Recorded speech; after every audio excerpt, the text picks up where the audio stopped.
My girlfriend mocked me for proposing and plotted to dump me, but days later she was screaming at my intercom, begging me back. Hey guys, so I, a 29-year-old male, proposed to my girlfriend Jenna, a 27-year-old female, a few months back, and she said she needed time to think. Buckle up, because this is wild, and I'm still processing everything that happened. We met at my buddy Luke's housewarming party 3 years ago. She was friends with his girlfriend, and I remember thinking she was completely out of my league, but we hit it off and started dating. The first 2 years were awesome. We traveled, had all our inside jokes, the works. About 8 months in, I got her this orange tabby cat named Milo that she went nuts over. I put him in a small box with a red ribbon around his neck. When he popped out of the box, she thought it was the cutest thing ever and pulled me into a hug. That cat became our baby, and we'd spam each other with pics of him doing dumb cat stuff all day long. Last year we moved in together, and everything seemed perfect. We talked about our future together, kids, a house, the whole deal.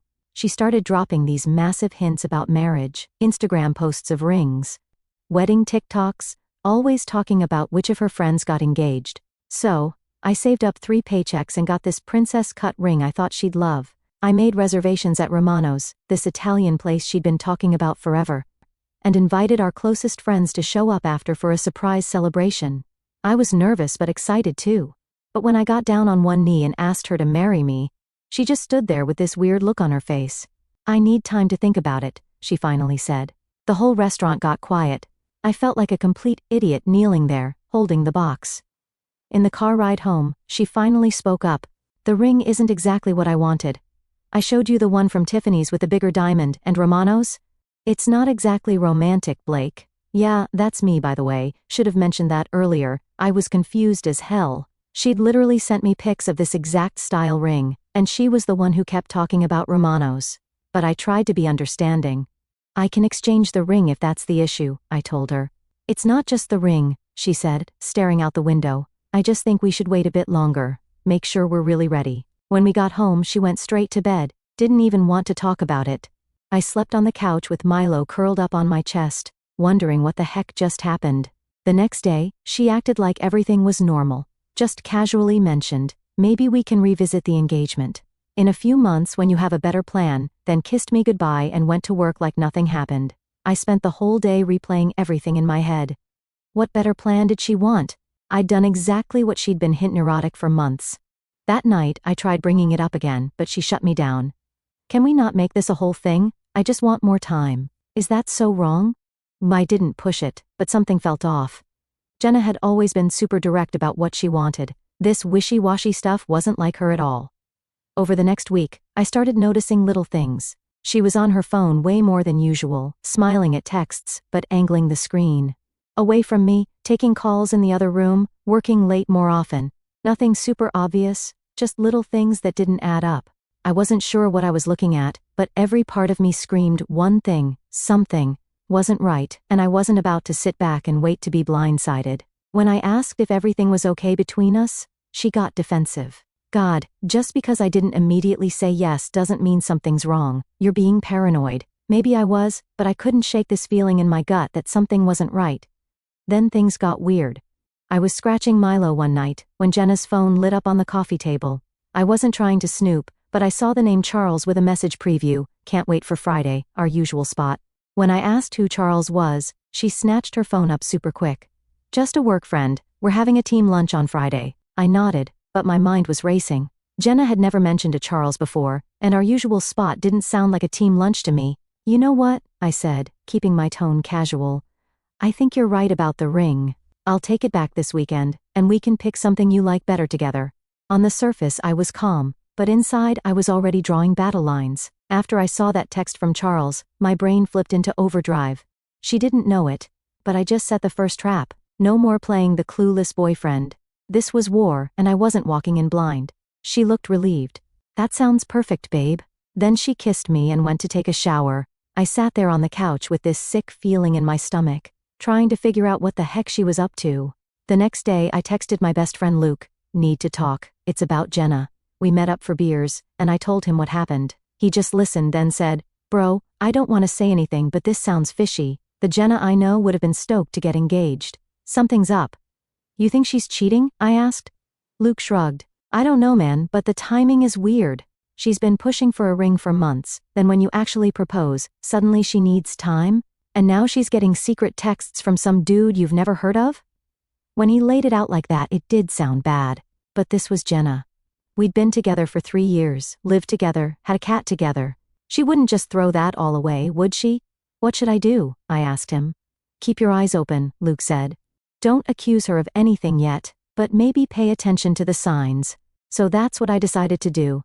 Keep my eyes open, and try to figure out what was really going on. I had no idea what I was about to discover. I decided to work from this coffee shop near our apartment. Jenna never goes there, says their coffee is overpriced, so I figured it was a safe spot to focus without bumping into her. I was in the corner with my laptop, wearing headphones but not playing anything.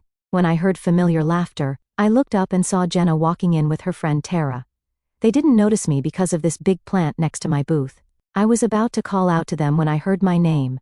They sat at the table right behind me, and Jenna was talking about something that caught my attention. He really thought I'd say yes just like that, Jenna said, her laugh sharp. And mocking, not her usual laugh, the one that used to be soft and warm. No, this was something else, cold, mean, like she was laughing at a joke only she understood.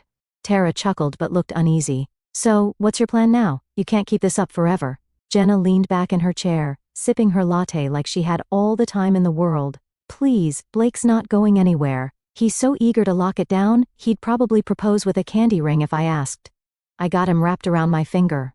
I just have to keep stringing him along until the timing's right. Tara hesitated. And Charles? Jenna's eyes gleamed. Charles is worth the wait. He's not some average paycheck like Blake. He's a real man with real potential. Once his situation is sorted, Blake's done. I'll drop him like last season's shoes. She laughed again, sharp and satisfied. He'll probably cry into his cat or whatever. Sad, really. My stomach turned.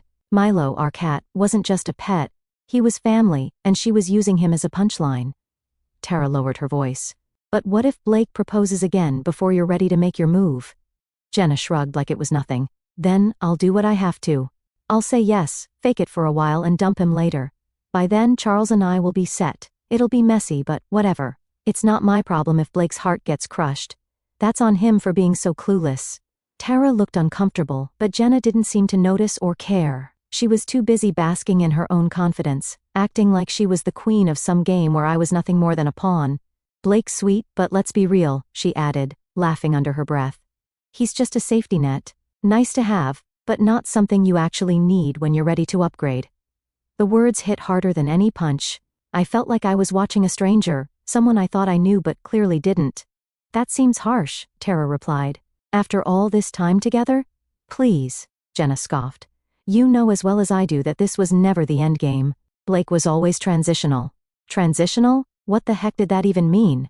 They changed the subject after that, talking about some office party. I heard a male name mentioned, Charles, I think, but couldn't catch the details. As they got up to leave, Tara lingered for a second, her gaze sweeping the room and landing on me. Her eyes widened slightly, like she wasn't sure if she recognized me or not. She hesitated, then walked past, but not before whispering under her breath, "You deserve better." I didn't react, just met her eyes and said quietly, "I already know." Her face crumpled for a moment, like she wanted to say more, but Jenna was already calling her name. Tara gave me a small, apologetic nod before following her out the door. When they finally left, I sat there for a long time, trying to process what I just heard. Jenna was planning something that involved stringing me along, then what, dumping me, cheating? And who was this Charles person from work?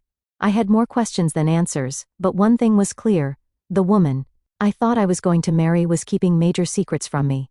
I texted Luke, "Dude, you were right. Just overheard something weird. Need to talk ASAP. We met up at his place that afternoon." When I told him what I'd overheard, he looked pissed. "Bro, I wasn't going to say anything," he admitted, "but I saw Jenna with some dude at Westfields last week. They looked close." Westfields? That's on the other side of town. She told me she was having drinks with coworkers near her office. Luke looked uncomfortable. They weren't acting like coworkers, man. The way she was looking at him. "Did you hear a name? Could it have been Charles?" Luke shrugged. I wasn't close enough, but the guy was wearing this fancy watch, nice suit, looked like one of those finance bros. We talked for hours. Luke finally gave me the wake-up call I needed. "Look, I don't know exactly what's going on, but something's clearly not right. You need to keep your eyes open. Don't just take her word for everything anymore. It hurt like heck to hear, but deep down I knew he was right. The refused proposal, the late nights at work, the secret texts, the conversation I'd overheard, it all pointed to something shady. So what do? I asked him. You've got two options, Luke said. Confront her now with what little you know, or what? Or play along, find out what she's really up to, then decide what you want to do with that info. I thought about it all night. Could I really pretend everything was fine while trying to uncover what Jenna was hiding? Emotions, yeah, they were there, clawing at me, but I wasn't about to let them take me out. Not yet. Time to armor up, keep my head cool, and play the game better than she ever could. If she wanted to treat this like a battlefield, I was ready for war. And I planned to win. The next morning, Jenna asked if I was ready to go ring shopping that weekend. I smiled and said, sure, I found a few options at Tiffany's to look at. She looked so happy, kissed me hard, and said I was the best. I've never felt so hollow in my life, but I'd made my decision. I needed to know exactly what I was dealing with, how deep this thing went, whether there was anything left worth saving. Luke thought I was being too cautious, said I should just confront her and get it over with. Maybe he was right, but after 3 years, I needed to understand what happened to us. Because if I just confronted her, she wouldn't tell the truth anyway. So, I decided to play the perfect boyfriend for a while, let her think everything was fine, and find out who the heck Charles was and what exactly Jenna was planning. I checked our phone bill. There was this number she texted and called constantly, especially late at night or when I was at work. It wasn't saved under any name in our family plan, just a number. Then I got lucky. Jenna fell asleep on the couch one night with her phone unlocked. Those comments about me being transitional and her needing a few more months kept playing in my head, so I looked. What I found was worse than I imagined.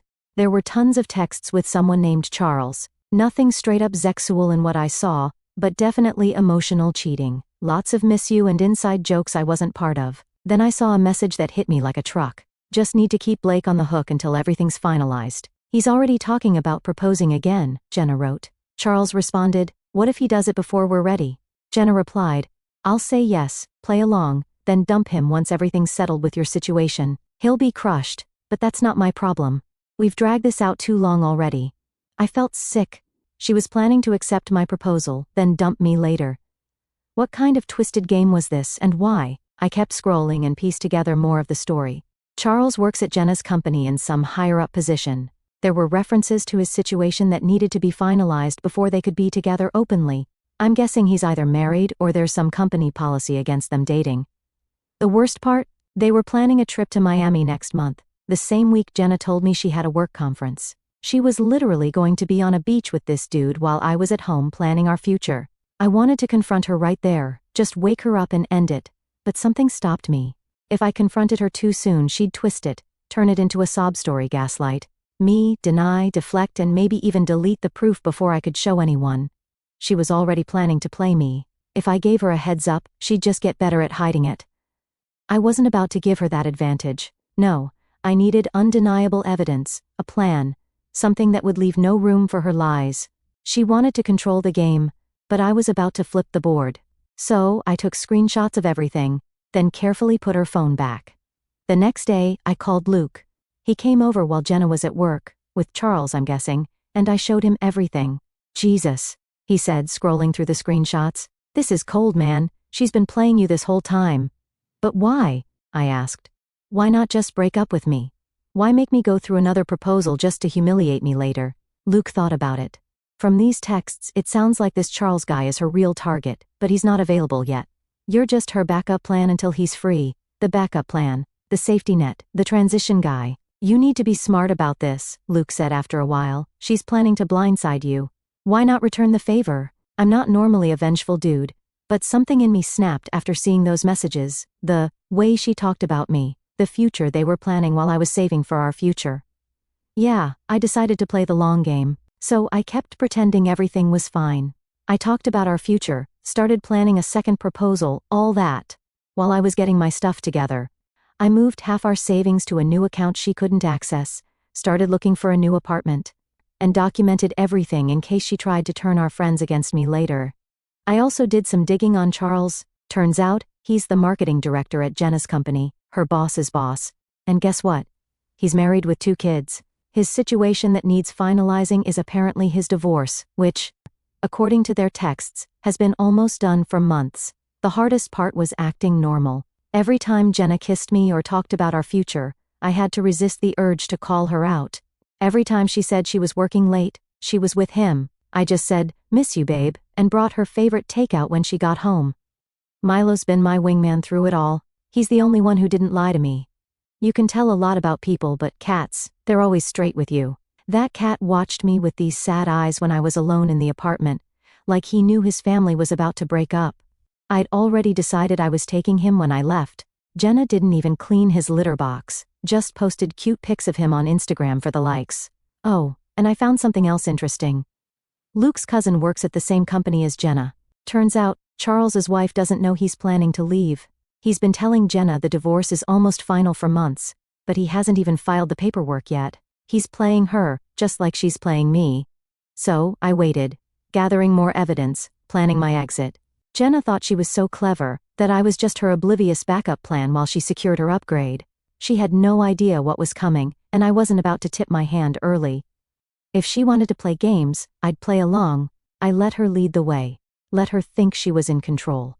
Which is how I ended up at Tiffany's, smiling like the perfect boyfriend while she tried on diamonds. But that ring shopping was a special kind of hell.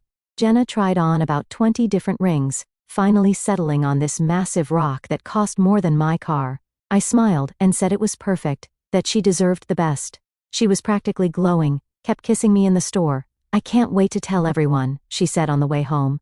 "Tara is going to be so jealous." I bet she will be, I thought, especially when she finds out what's really going on. The sales guy said the ring would take 3 to 4 weeks to size properly. Perfect timing. I told Jenna, "That'll give me time to plan a proposal you'll never forget." She loved that, started throwing out ideas, maybe on the beach or at that rooftop restaurant downtown. I just nodded along, saying they were all great ideas. That night, she was extra affectionate. The whole time, I was thinking about those texts to Charles, how she was planning to accept my proposal, then dump me later. It took everything in me to play my part. Speaking of Charles, I learned more about him from Luke's cousin. He's been with the firm for 5 years, heads the marketing department, and has a reputation as a player. He's been telling Jenna he's almost divorced, but in reality, he hasn't even started the process. His wife thinks they're working on their marriage. They even went to couples therapy last month. Jenna has no idea she's being played too. Part of me wanted to tell her, watch her world collapse like mine did, but that would ruin my plan. So, I kept quiet, kept playing the adoring boyfriend. A few days later, Jenna mentioned her work conference in Miami next month. "I'll miss you so much," she said, not meeting my eyes, "but it's a big opportunity for my career." "I'm proud of you," I told her. "Maybe I can fly down for the weekend to surprise you."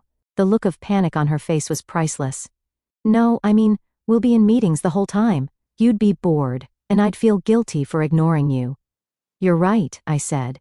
"I'll just plan something special for when you get back." She relaxed instantly, so predictable.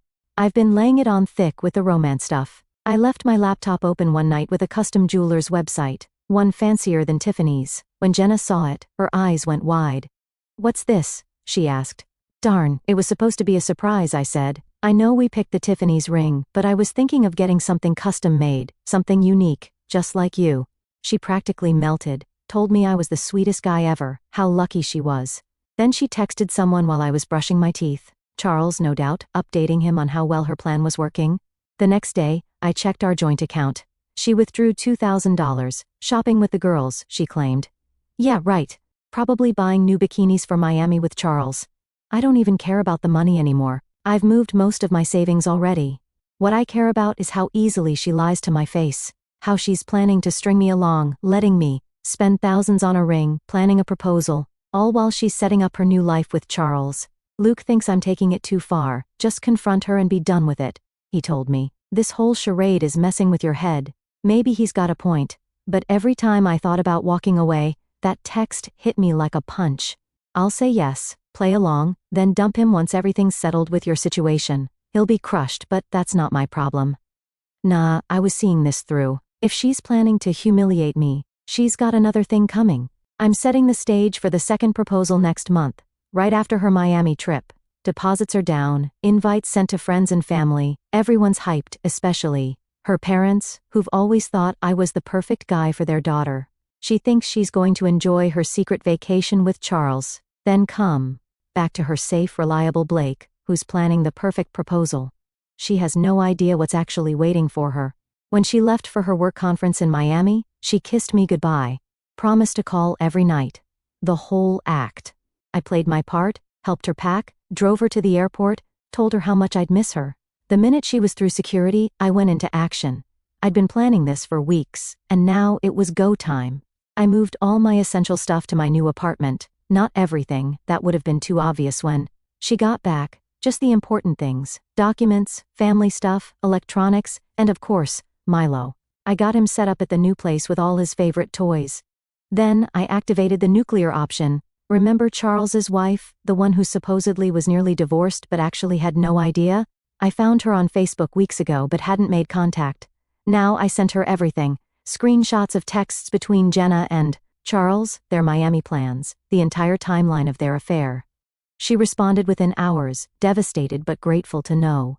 She said Charles had done this before, that they were in counseling because of his last affair. She asked for my number and we talked for almost 2 hours. Turns out Charles had told Jenna he was loaded, but the truth is, his wife has all the money, family wealth. She's a corporate lawyer.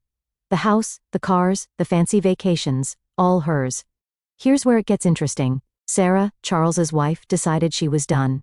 While Charles was in Miami with Jenna, she cleared out their bank accounts, changed the locks, and had divorce papers ready to serve him the minute he got home. But she wanted to coordinate with me for maximum impact.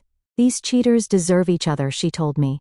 But they also deserve to know exactly what they're getting. So, we made a plan. Charles and Jenna were coming back on Sunday. I still had the second proposal set up for Tuesday night, but this wasn't just a plan, it was an ambush, meticulously laid out like the final move in a high-stakes chess game. Every piece was already in place: timing, precision, execution. Jenna and Charles wouldn't know what hit them until the trap snapped shut. By the time they realized what was happening, it would be too late. Game over. I booked a private room at the Reserve, the fanciest restaurant in the city. All our friends and family were going to be there to witness my proposal, except I made some changes to the guest list. I added Sarah, removed the string quartet and champagne, and added a projector and screen. Sunday night Jenna came home from Miami, glowing with her tan and full of stories about marketing seminars and networking events. She showed me some generic hotel pictures, like I was an idiot who wouldn't recognize a romantic getaway. I just smiled and said I was glad she had a good time. I missed you so much, she lied. Work trips are so exhausting. Well, get some rest, I told her. We've got a big night on Tuesday, a celebration. Her eyes lit up. The proposal? I nodded. I want to do it right this time, the way you deserve. She threw her arms around me, told me how much she loved me. I forced myself to hug her back, wondering how many times she'd said those same words to Charles that week. Monday and Tuesday were torture, keeping up the act, listening to her on the phone with Tara, discussing what she'd wear, how she'd act surprised, all while I was finalizing things with Sarah and Luke. Tuesday evening finally arrived. I told Jenna I needed to go to the restaurant early to make sure everything was perfect. She said she'd meet me there. Tara was coming over to help her get ready. What Jenna didn't know was that I'd timed things specifically. Charles was supposed to be at a late meeting, according to their texts, but would, actually, be receiving divorce papers at his office around 6 p.m. Sarah made sure of it. I got to the Reserve early. The manager knew the real deal. Luke's brother works there and helped set everything up. The private room was ready, but not with rose petals and drinks. Instead, there was the projector screen and enough chairs for everyone. Our friends started arriving around 7 p.m. I told them there was going to be a surprise, but not what kind. They all thought they were there for a proposal. Even Jenna's parents came. They'd always treated me like a son. At 7:30 Jenna arrived, looking stunning in a new dress probably, bought with that $2,000 withdrawal from our joint account. She seemed confused by the room setup, but I guided her to a seat in the center. "What's going on?" she asked, noticing there was no romantic dinner table, just chairs facing a screen. "You wanted a proposal I'd never forget," I said, "so that's what I planned." Then Sarah walked in. Jenna didn't know her, just looked confused. Luke started the projector, and there it was, a slideshow titled The Real Jenna and Charles Story, beginning with their texts about me, the ones where she explicitly said, "I'll say yes, play along, and dump him once everything's settled." It continued with their Miami pictures. Yes, Sarah had access to Charles's cloud, and ended with screenshots of Jenna withdrawing money from our joint account to pay for it all. Jenna's face went from confusion to horror to rage. She lunged for the projector, but Luke blocked her. "What the heck is this?" she screamed. "Who are all these people?" "These are our friends," I said calmly. "The ones you were going to celebrate our engagement with. And this," I gestured to Sarah, "is Charles's wife. Not ex-wife. Current wife." Jenna looked like she'd been slapped. "You're lying. They're getting divorced. He showed me the papers." Sarah stepped forward. "The only divorce papers are the ones he received an hour ago, and trust me, he's not getting a dime. As for us," I continued, "I think it's clear there won't be a proposal tonight, or ever." That's when Jenna lost it, started screaming that I'd set her up, that I'd invaded her privacy, that I was a controlling a-hole. Our friends just sat there in shock, watching the slideshow repeat with new images, Jenna and Charles. Together, her messages to Tara about how she was just stringing me along until Charles was available. Then came the text that broke her. "Of course I don't love Blake anymore. He's just my safety net until you're ready. Then I'll break his heart. I enjoy being a heartbreaker." Her parents looked devastated. Her mom was crying. Her dad couldn't even look at her. "You ruined everything!" Jenna screamed, mascara running down her face. "No, Jenna, you did that all by yourself." She tried to turn our friends against me, claiming the texts were fake, that I was manipulating everyone. But then her phone pinged, a text from Charles. "Jenna, we need to talk. Sarah knows everything. She's leaving me. I need a place to stay." I read it fast, glancing at her phone. The timing couldn't have been more perfect. Jenna's face just crumpled as she read it. She knew it was over. The manager came in because of the yelling. I apologized, paid the bill for the room, and told everyone they were welcome to stay for dinner on me, but I had somewhere else to be. As I walked out, Jenna grabbed my arm. "Blake, please," she begged. "We can work this out. I made a mistake. I love you." I just looked at her. "You loved what I could provide. There's a difference." "What about Milo?" she asked, like the cat was her last bargaining chip. "He's happy at my new place," I said, "and trust me, he won't miss you. You only cared about him for the Instagram likes." Then I walked out, leaving her standing there, caught between our friends, her parents, and Sarah.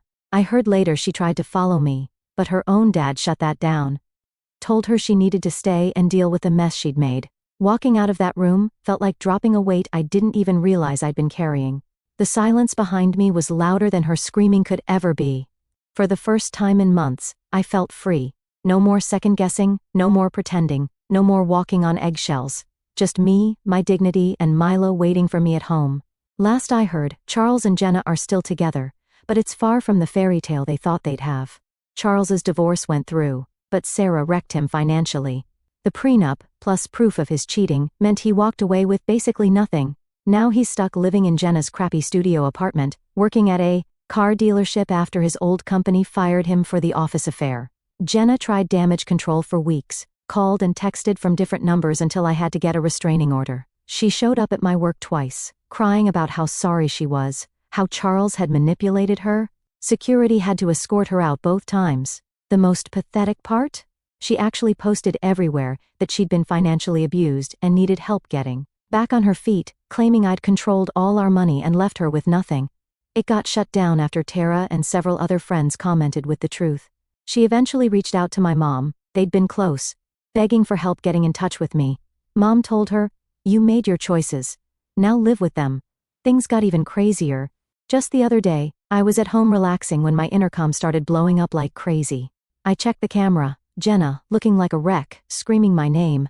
I didn't move, just watched as she slammed the buzzer over and over like a lunatic. "Blake, I know you're up there. Just talk to me." She was shrieking so loud the neighbors started coming out. I let her keep making a fool of herself for a minute before finally pushing the talk button. "Leave before I call the cops," I said, my voice calm, bored even. "You've ruined my life," she wailed. "Charles is cheating on me. He never loved me. I made a mistake. Please, just let me up so we can talk." I almost laughed. "That sounds like a you problem, Jenna. Not mine." She started full-on sobbing right there in front of my building. "Everything's falling apart. I lost my job. We're getting evicted. I have nobody left." For half a second I almost felt bad. Almost. Then I remembered those texts, how she planned to string me along, humiliate me, leave me broken. "Goodbye, Jenna." And with that, I turned off the intercom and went back to my night like she never existed. She stayed outside for another hour, alternating between screaming, crying, and begging. Finally, one of my neighbors called the cops, and they escorted her away.